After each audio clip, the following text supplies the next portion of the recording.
how to block website on Google Chrome on your mobile phone. Hey guys, in today's video I'll be showing you step-by-step procedure on how you can block website on Google Chrome in your Android mobile. So then to begin with, check your internet connection and then open up a web browser.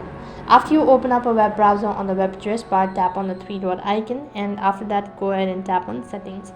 Once you click on the settings button, you'll need to scroll down a bit, and here you'll be able to find an option as site settings.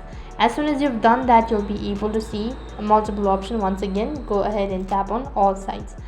So these are all the sites, so go ahead and tap on the three-dot icon. Once again, scroll down right to the bottom, and right at the bottom you'll be able to see third-party cookies.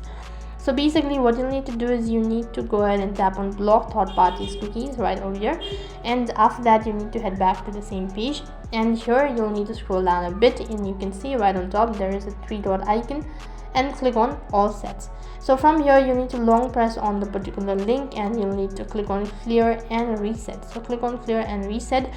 After that, you've successfully blocked website on Google Chrome in your Android device. You can do the same procedure for rest of the other link. That is all for this video. I hope the video was helpful. If it did really help you, make sure to like, share and subscribe to our channel. Thank you for watching. See you in the next video.